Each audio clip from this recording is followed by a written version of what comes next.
Seigneur, merci pour ta parole qui est si riche, qui est si belle, qui nous permet de te connaître, de te voir,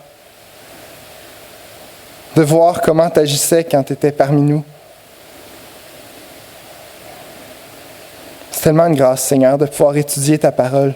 Je te prie de nous ouvrir les yeux ce matin, de nous donner de te connaître encore plus, de nous donner de t'admirer. Seigneur, ouvre nos cœurs, ouvre nos oreilles pour qu'on entende ce que tu veux nous dire. Transforme-nous de plus en plus à ton image, Seigneur, qu'on grandisse en sainteté. Merci. Amen. Bon matin, frères et sœurs. Ceux que je n'ai pas pu saluer tantôt. J'espère que vous allez bien. Donc, comme je dis à chaque fois, je pense que c'est toujours un plaisir pour moi de pouvoir amener la parole, de pouvoir prêcher la Bible, parce que c'est un honneur de pouvoir amener la parole de Dieu. Puis ce matin, j'ai aussi une petite joie supplémentaire parce que je prêchais sur Jean 13. Puis c'est le premier passage que j'ai prêché dans ma vie il y a 5 ans à mon ancienne église. Fait que c'est un passage qui est cher à mon cœur, qui me rappelle le début aussi de la prédication.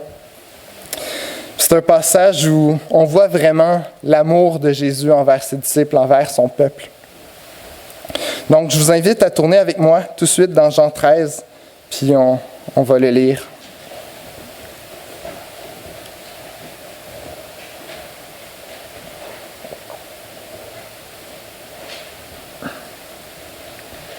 On va lire du verset 1 au verset 20. Jean 13. Avant la fête de la Pâque, Jésus, sachant que son heure était venue de passer de ce monde au Père, et ayant aimé les siens qui étaient dans le monde, mit le comble à son amour pour eux.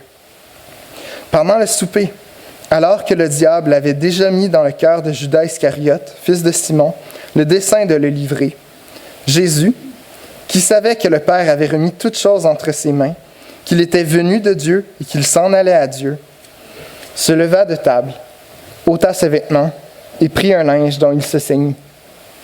Ensuite, il versa de l'eau dans un bassin et se mit à laver les pieds des disciples et à les essuyer avec le linge dont il était ceint.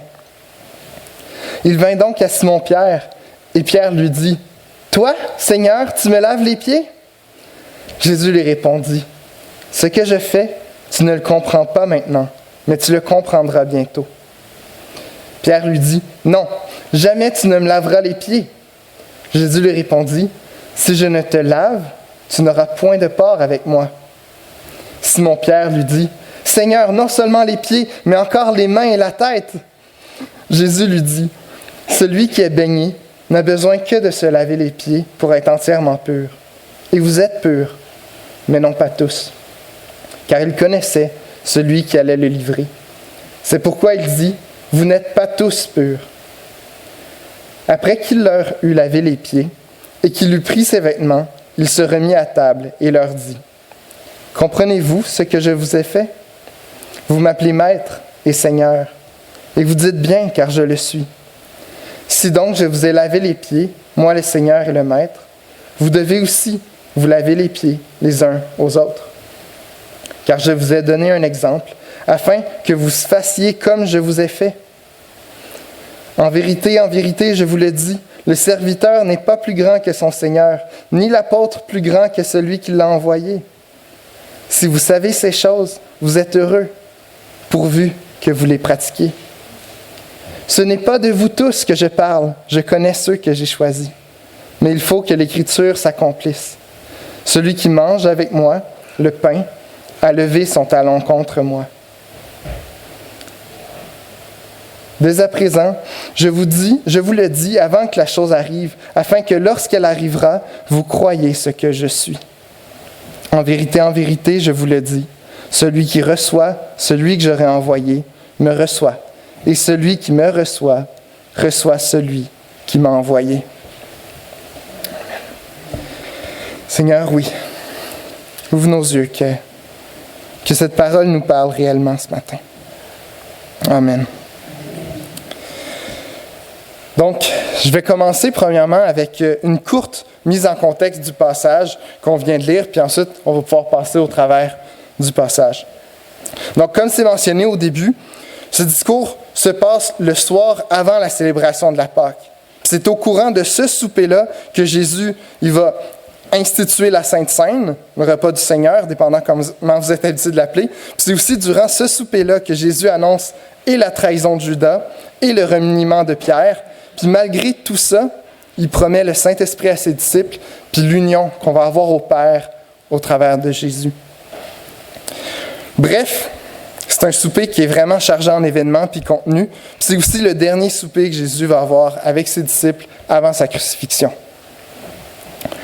Donc, pour ce qui est de la mise en contexte un peu plus globale, on a célébré la Pâque la semaine passée, donc c'est encore frais dans notre mémoire. Mais si on revient un peu en arrière, Jésus a été crucifié le vendredi. Mais ce repas-là a lieu le jeudi soir. Donc, c'est juste avant tous les éléments qui arrivent pour la crucifixion de Jésus. Il faut se souvenir que Jésus et ses disciples viennent, dans la semaine même, d'avoir l'entrée triomphante à Jérusalem.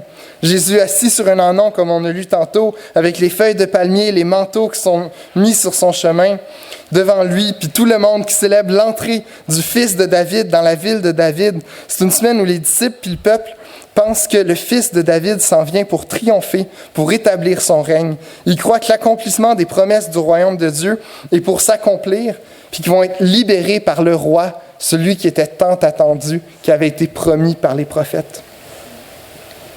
Mais en même temps, pendant cette semaine-là, comme on l'a aussi lu tantôt, Jésus annonce publiquement sa mort, puis il explique aux disciples qui annoncent ces choses-là d'avance pour que quand elles vont arriver, ils puissent croire en lui.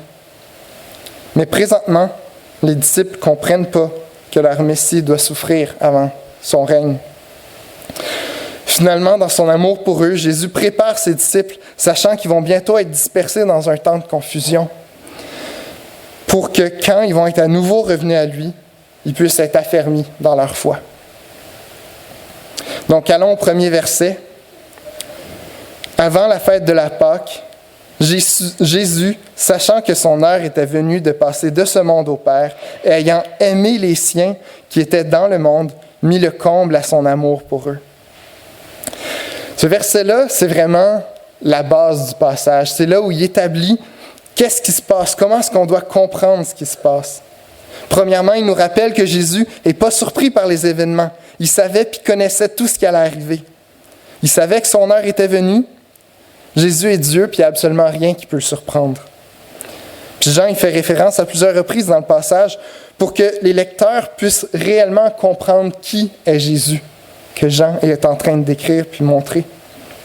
Puis devant tous les événements qui devaient arriver, il décide de montrer clairement à ses disciples l'amour qu'il y a pour eux. Il choisit une manière de montrer à ses disciples ce par quoi il va passer pour eux, à cause qu'ils aiment.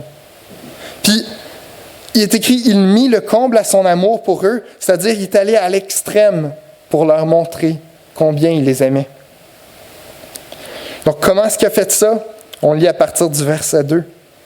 Pendant le souper, alors que le diable avait déjà mis dans le cœur de Judas Iscariote, fils de Simon, le dessein de le livrer, Jésus, qui savait que le Père avait remis toutes choses entre ses mains, qu'il était venu de Dieu et qu'il s'en allait à Dieu, se leva de table, ôta ses vêtements, prit un linge dont il se ceignit. Ensuite, il versa de l'eau dans un bassin et il se mit à laver les pieds des disciples et à les essuyer avec le linge dont il était ceint. Le lavement des pieds, c'est une pratique qu'on ne connaît pas trop aujourd'hui. C'est quelque chose qu'on ne pratique plus. Puis, j'aimerais qu'on regarde premièrement les versets 4 et 5 pour mieux saisir ce qui se passe. Puis après, je vais revenir à ce que Jean voulait dire dans les 2 premiers versets qu'on a lus. Parce que ça peut nous paraître un peu étrange comme histoire de se faire dire « Jésus a mis le comble à son amour, puis il a lavé les pieds de ses disciples ». Mettons que si je venais pour laver les pieds de Rachel, ce serait peut-être pas le plus grand exemple d'amour que je pourrais lui montrer. Donc, pour nous, on se lave les pieds, dans la douche, puis quand on sort souvent, on se met des bas, on se met des souliers, puis nos pieds restent, à vrai dire, pas mal toujours propres. Donc, on n'a vraiment plus besoin de cette pratique-là qui, dans le temps, était une hygiène de base, qui était nécessaire. Donc, pour comprendre ce qu'était le lavement des pieds dans le temps de Jésus, c'est important de regarder au contexte historique, culturel de l'époque pour davantage saisir ce que notre Seigneur faisait et voulait communiquer aux disciples. Donc, premièrement, c'est important de savoir comment les gens s'habillaient. En général, ils portaient une longue robe avec une ceinture attachée au niveau de la taille, puis des sandales ouvertes, des fois aussi en pieds nus. Ensuite, ils ne marchaient pas sur des rues asphaltées. Oui, les Romains ont inventé les rues en pavé, mais reste que la majorité des rues dans ce temps-là, c'était en terre, en gravelle. Puis, on peut s'imaginer qu'après une bonne pluie, il y a des belles flaques de boue, puis même juste avec l'humidité du matin, ça vient facilement coller sur les pieds. Ensuite, les humains n'étaient pas les seuls à utiliser les rues. Il y avait des poules, des chevaux, des vaches, des bœufs, des chèvres, des ânes, probablement plus d'animaux que ça. Puis les enfants, si vous venez d'écouter, c'est la réponse à une des questions qu'il y avait dans votre petit cahier, si vous l'avez. Donc, je ne sais pas si vous avez déjà marché dans un champ avec des animaux, mais en général, il faut faire attention où on met les pieds. Parce qu'il peut y avoir des accidents, il peut y avoir des petits cadeaux, des gros cadeaux. Donc, je vous laisse imaginer, les gens qui marchent dans les rues, il y a des flaques d'eau mélangées avec de l'urine, des restants d'excréments d'animaux mélangés à la poussière dans les rues. Puis tout ça, ça fait un bon cocktail qui vient se coller sur les pieds. Donc, quand les gens rentraient chez eux, ils se lavaient les pieds pour ne pas salir l'intérieur de leur maison. Ou, des fois, il y avait des esclaves qui venaient pour laver les pieds. Maintenant qu'on a une meilleure image mentale du contexte dans lequel les gens se déplaçaient, on peut aussi regarder au contexte culturel relié au lavement des pieds. Donc, la tâche était une tâche qui n'était même pas permise aux esclaves juifs, tellement elle était vue comme humiliante et dégradante de laver les pieds de quelqu'un d'autre. C'était une tâche qui était réservée seulement aux esclaves païens, puis les plus bas de classe. Donc, imaginez, comme j'ai décrit l'état des routes, comment les pieds des gens devaient être. Donc, comment ils entraient dans la maison, puis là, quelqu'un allait laver ça. Puis aussi, ce qu'on sait dans le contexte historique de l'accoutrement des esclaves, c'est que la manière que Jésus s'est habillé avec un simple linge autour de la taille, c'était une manière que les esclaves même n'étaient pas habillés. Même les esclaves des païens n'étaient pas habillés comme ça. Jésus, il s'est humilié, il s'est mis pratiquement nu pour faire cette tâche-là. Il s'est dégradé au plus bas point devant ses disciples. Donc, Jésus, en prenant cet accoutrement-là, puis en venant pour laver les pieds de ses disciples, il s'humilie au plus haut point qu'il n'aurait jamais pu faire. Puis en faisant une tâche qui n'était même pas permise aux esclaves juifs, il indique à ses disciples qu'ils s'abaissent au point de mettre de côté tous ses droits en tant que fils d'Abraham, puis ainsi en tant que membre du peuple de Dieu. Ça a vraiment une grande signification. Aux yeux des disciples, Jésus est en train de faire l'impassable. Il s'humilie d'une manière qu'il n'aurait jamais même pu imaginer que Jésus aurait faite. Vous savez, quand Jean-Baptiste annonce la venue du Messie, il dit qu'il y a un homme plus grand que lui qui va venir, puis que lui, il n'est même pas digne de délier la courroie de ses sandales. À quoi est-ce qu'il faisait référence? Pourquoi est-ce qu'il aurait délié la courroie? C'était pour laver ses pieds. C'est que Jean-Baptiste il était en train de dire que lui-même n'était pas digne de laver les pieds de Jésus. Tellement il se considérait comme qu'il ne se verrait même pas comme le plus bas des esclaves du Christ, du Messie, tellement le Messie allait être grand et glorieux. Puis imaginez ça, Jean-Baptiste a reçu comme témoignage de Jésus que pas un homme né d'une femme plus grand que lui. Donc si un homme comme Jean-Baptiste dit qu'il n'ose même pas toucher la sandale de Jésus, On ne parle même pas de toucher ses pieds pour le laver, là. Il parle de toucher sa sandale pour laver les pieds de Jésus. Qu'est-ce que Jésus est en train de faire, là? Il est en train de tout renverser, il est en train de tout balancer, on pourrait dire. Lui qui est Dieu, il s'est abaissé au point de perdre tous ses droits.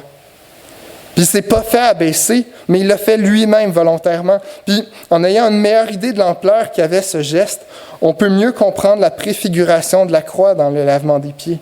Comme on lit dans Jean 10 au verset 17, « Le Père m'aime parce que je donne ma vie afin de la reprendre. Personne ne me l'ôte, mais je la donne moi-même. J'ai le pouvoir de la donner et j'ai le pouvoir de la reprendre. Tel est l'ordre que j'ai reçu de mon Père. » Jésus a pris sur lui de laver les pieds, de nettoyer la partie du corps la plus sale, de se faire voir comme un moins que rien pour honorer ses disciples. Lui qui était le maître, qui était propre, s'est sali pour rendre ses disciples propres. Puis il leur annonçait ce qu'il s'apprêtait à faire. Lui qui était parfait, il a pris nos péchés sur lui en s'humiliant jusqu'à la mort sur la croix. La mort qui était jugée la plus indigne pour prendre la colère de Dieu sur lui puis nous rendre purs et sans tache devant Dieu. C'était vraiment ça l'image du lavement des pieds. Est-ce que vous imaginez la confusion des disciples à ce moment-là? Ils ont vu l'entrée glorieuse de Jésus. Ils ont crié « Hosanna au fils de David ». Ils voient leur roi arriver pour régner. Puis là, ce roi-là divin, de la lignée de David, celui qui accomplit les promesses, le libérateur tant attendu, se déshabille. Puis il vient, il revêt l'accoutrement de l'esclave le plus misérable, puis il vient leur laver les pieds. Il fait la tâche la plus ingrate de la maison. Mais au travers de ça, il mit le comble à son amour. Jésus, il leur montre qu'il est venu pour servir. En plus, pour mettre un emphase encore plus grand face à l'humilité de Jésus, au verset 2, on lit que le diable avait déjà mis dans le cœur de Judas de livrer Jésus. Jésus le savait, mais il a tout de même voulu s'humilier aussi devant Judas. Il aurait pu attendre que Judas soit parti pour le faire, mais il l'a quand même fait quand il était là. Il aurait pu aussi décider de ne pas laver les pieds de Judas à cause qu'il allait le trahir, mais il l'a fait. Il s'est humilié devant tous, même celui qui allait le trahir. Parce que Jésus connaissait sa place. Il savait que le Père avait remis toutes choses entre ses mains, puis il avait toute autorité. Il savait que c'était bientôt le temps de retourner à Dieu. Mais avant de retourner s'asseoir sur son trône, il devait servir son peuple. Jésus savait qu'il allait recevoir toute autorité, comme il le dit dans Matthieu 28, au verset 18, « Tout pouvoir m'a été donné sur le ciel et sur la terre. » Il connaît exactement sa position par rapport à toute la création. C'est vraiment dans cet état-là de roi tout-puissant qui décide de montrer à ses disciples qu'il a choisi et accepté de se dévêtir de la gloire qu'il avait de toute éternité auprès du Père pour venir servir les hommes. Puis il le dit dans Matthieu 20, au verset 28, « C'est ainsi que le Fils de l'homme est venu, non pour être servi, mais pour servir et donner sa vie comme rançon à beaucoup. » Il s'est revêtu d'un corps charnel, mortel. Lui qui est éternel, il est né dans une étable. Il a vécu une vie de simple charpentier, un travailleur qui était dans le bas de la hiérarchie. Puis il est mort à la croix. Le roi qui s'est abaissé pour laver les pieds de ses sujets par amour pour eux. En Philippiens 2, versets 6 à 8, ça nous le montre bien encore une fois. Existant en forme de Dieu, il n'a point regardé son égalité avec Dieu comme une proie à arracher. Mais il s'est dépouillé lui-même, en prenant une forme de serviteur, en devenant semblable aux hommes. Il apparut comme un vrai homme. Il s'est humilié lui-même, se rendant obéissant jusqu'à la mort, même jusqu'à la mort de la croix.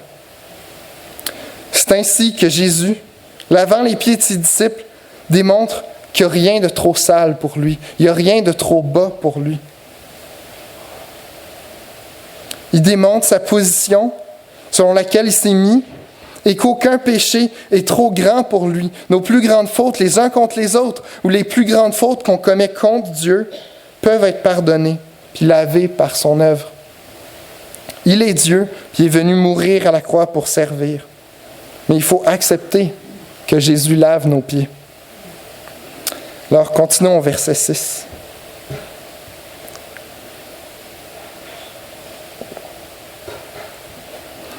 Il vint donc à Simon-Pierre, et Pierre lui dit, « Toi, Seigneur, tu me laves les pieds? » Et Jésus lui répondit, « Ce que je fais, tu ne le comprends pas maintenant, mais tu le comprendras bientôt. »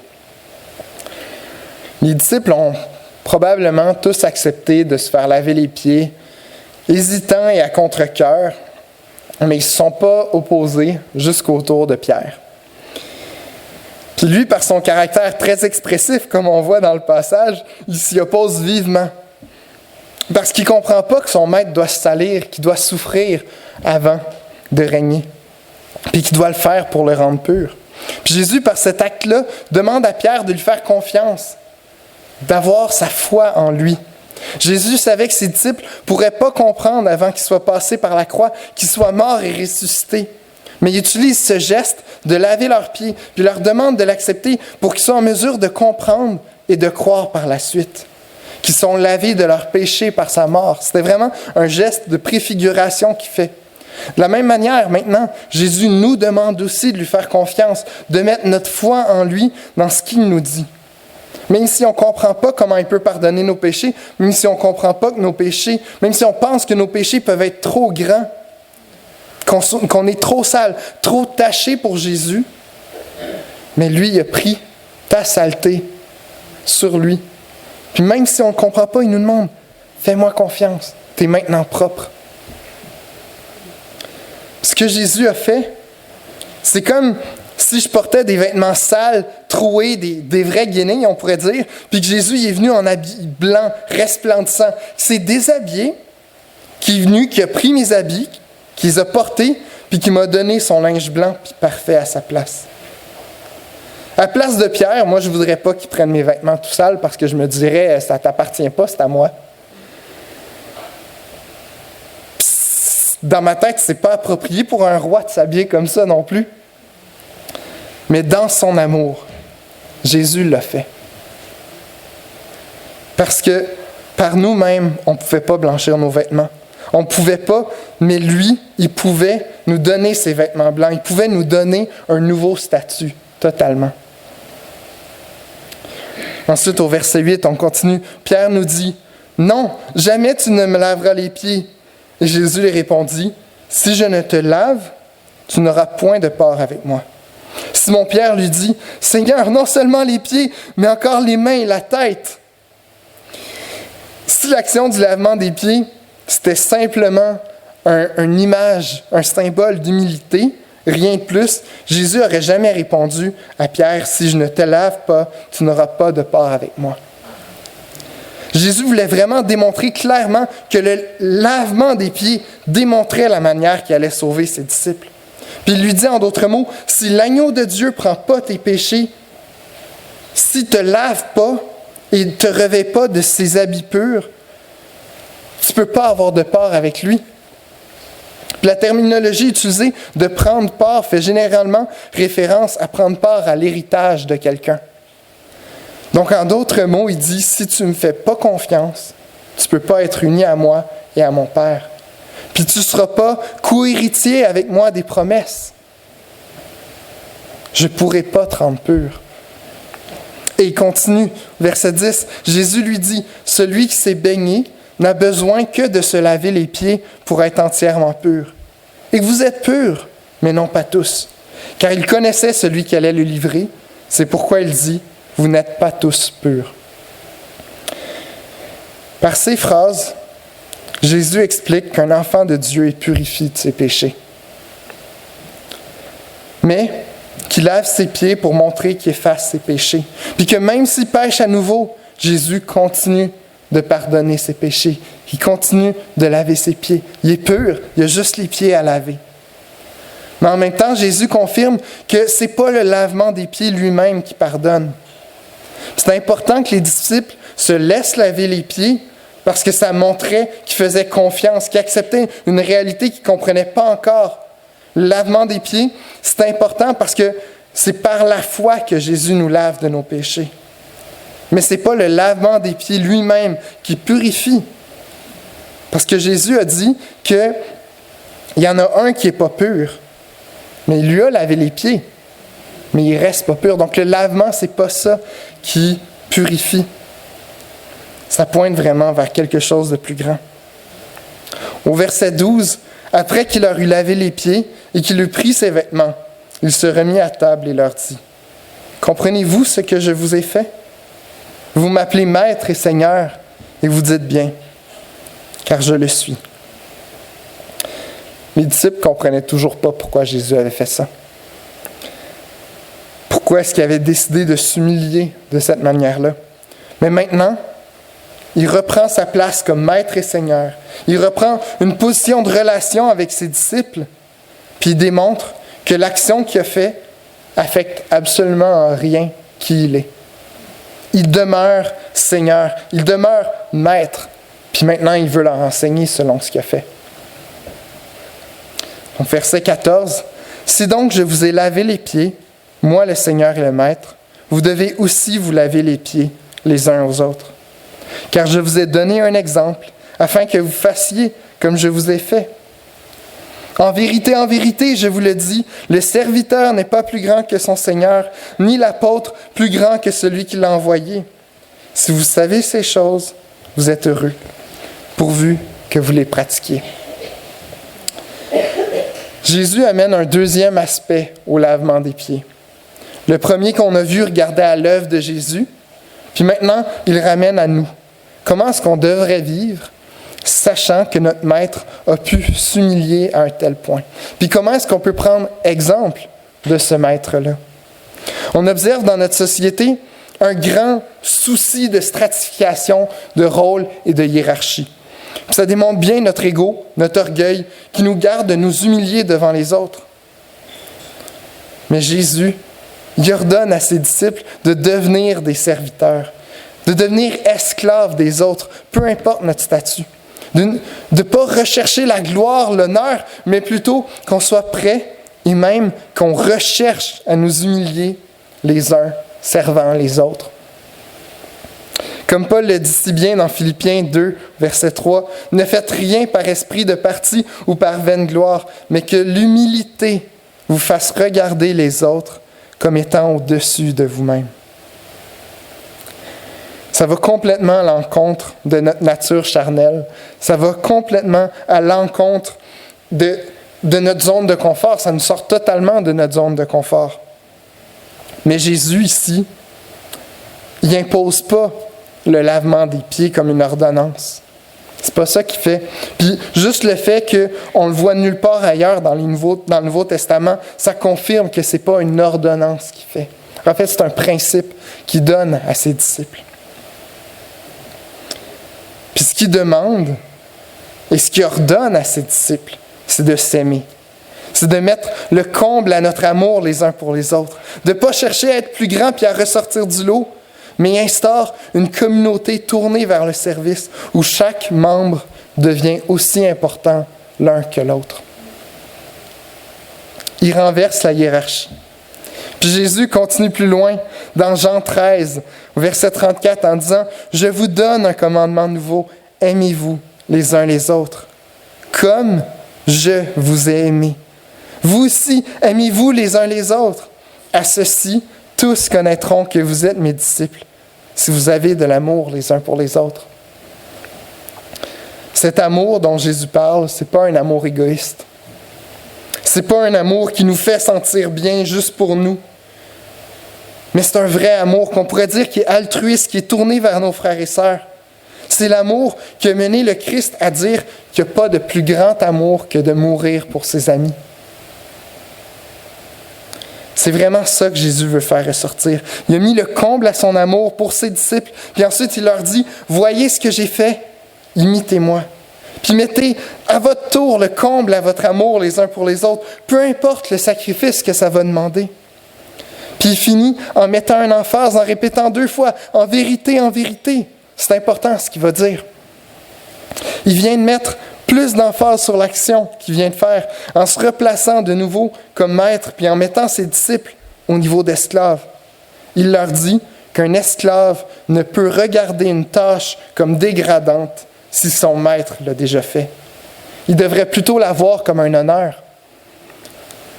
Il se place au-dessus d'eux, puis stipule que si lui a été prêt à servir ses disciples d'une manière aussi humiliante, qu'eux ne devraient pas hésiter d'en faire autant et même plus. Puis ils doivent mettre en pratique ces paroles. Il rappelle qu'il ne suffit pas d'être en accord avec les paroles, mais qu'il faut les mettre en action. Parce que si on ne met pas en pratique, elles n'ont aucune valeur pour nous. Jésus continue au verset 18.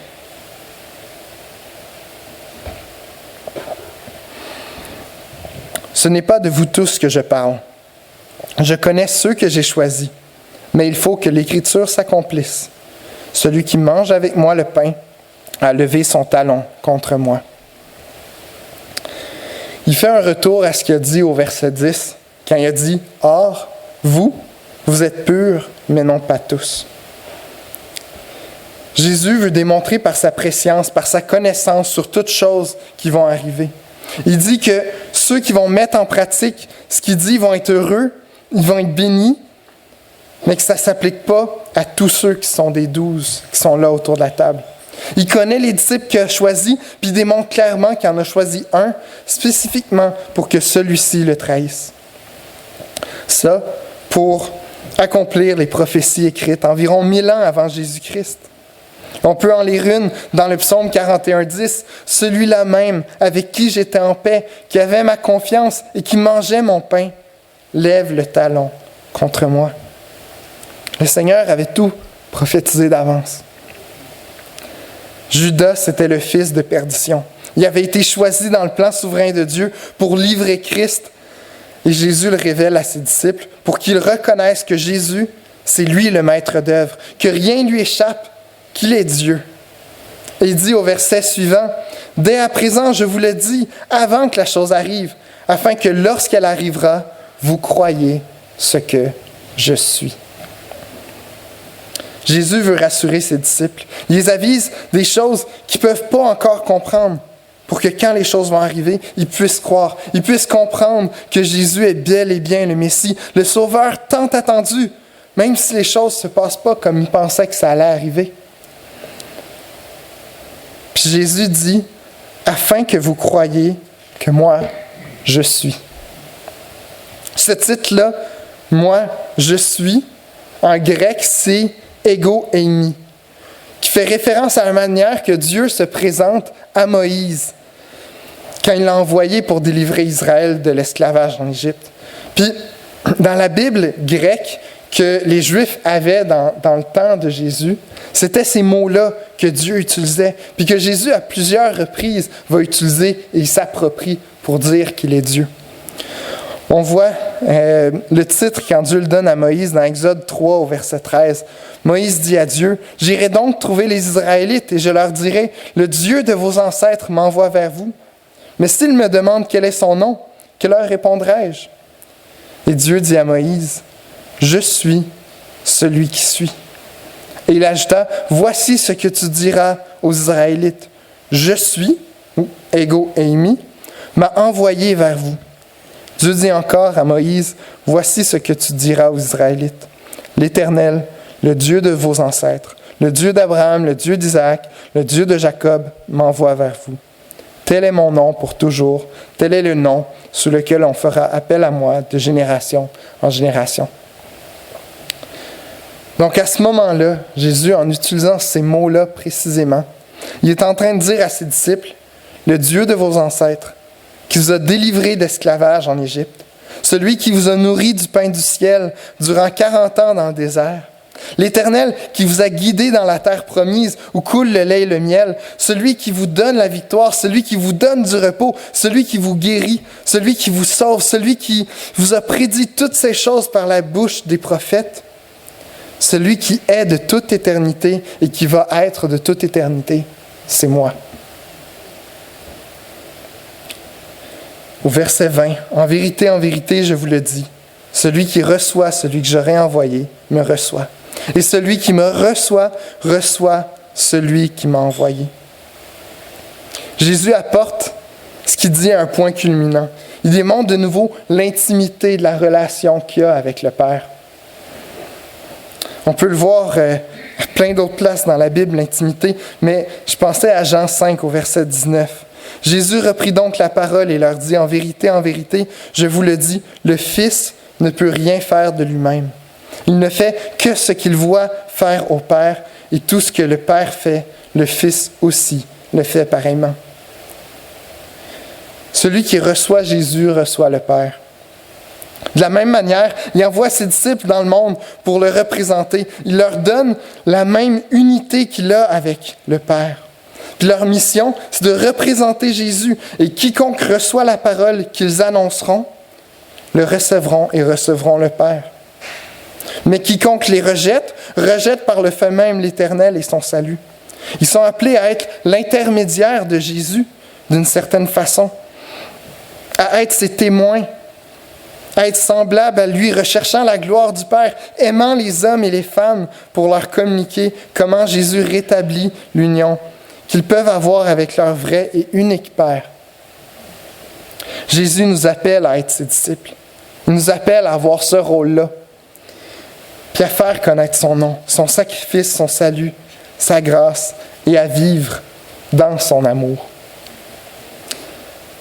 Comme il dit dans Matthieu 28, au verset 18, Jésus s'étant approché, leur parlant ainsi, « Tout pouvoir m'a été donné dans le ciel et sur la terre. Allez et faites de toutes les nations des disciples, les baptisant au nom du Père, du Fils et du Saint-Esprit, et enseignez-leur à observer tout ce que je vous ai prescrit. Et voici, je suis avec vous tous les jours, jusqu'à la fin du monde. » Donc pour finir, on voit que le passage du lavement des pieds est vraiment riche en contenu. Christ qui s'humilie devant ses disciples pour leur montrer clairement qu'il est venu pour servir, pour souffrir, puis pas pour être servi. Que son royaume n'est pas de ce monde, mais qui est venu pour sauver son peuple, pour l'amener dans son royaume. C'est ainsi qu'il met le comble à son amour en s'humiliant pour les sauver. On ne pourra jamais saisir l'ampleur de l'humiliation du Fils. On ne pourra jamais comprendre ce par quoi il a dû passer pour rendre pure son épouse, son Église. Mais ma prière, c'est qu'au travers d'un texte comme celui-ci qu'on a vu ce matin, on puisse davantage fixer nos yeux vers Jésus puis admirer notre Sauveur puis notre Seigneur. Puis maintenant, il nous invite à le suivre, à imiter son exemple. Puis frères et sœurs, aimons-nous les uns les autres. Aimons-nous les uns les autres sans laisser notre orgueil venir diviser l'unité que Christ a acquis par son humiliation. Que l'Église de Dieu soit unie dans son amour pour sa gloire, puis que tous voient que nous sommes ses disciples par l'amour qui est manifesté et présent dans l'Église. Même dans sa plus grande humiliation, notre Seigneur est demeuré maître et souverain. Il n'y a absolument rien qui lui échappe. Puis il est venu pour triompher du péché. Puis encore là, il n'y a aucun péché qui est trop grand pour lui. Donc si tu n'as pas encore accepté que Jésus lave tes pieds, si je peux me le permettre, je t'invite à venir à lui demander pardon pour tes péchés, à lui demander de laver tes pieds, de te rendre pur, de te soumettre à lui, puis de lui faire confiance, parce qu'il va le faire. Il ne rejette personne qui vient à lui. Il désire nous unir à son Père, puis faire de nous un peuple saint, puis irréprochable. Son plan est juste incroyable. Qui aurait pu imaginer un roi qui s'abaisse pour sauver son peuple? Un roi doux et humble. Un roi qui règne et qui s'humilie. Seulement l'Éternel, dans toute sa sagesse, pouvait nous donner un sauveur tel que lui. C'est lui notre Dieu et qu'on le proclame à toutes les nations. Seigneur, ta parole est grande et magnifique. Tu nous montres qui tu es, le Dieu Tout-Puissant, le Dieu 3 fois saint, le Dieu qui aime. Donne à cette Église de vivre cet amour. Merci parce que tu es l'exemple en premier. puis qu'on peut seulement marcher dans tes pas pour t'imiter. Tu es notre grand Dieu, notre grand roi. Merci, reçois la gloire qui t'est due. Amen.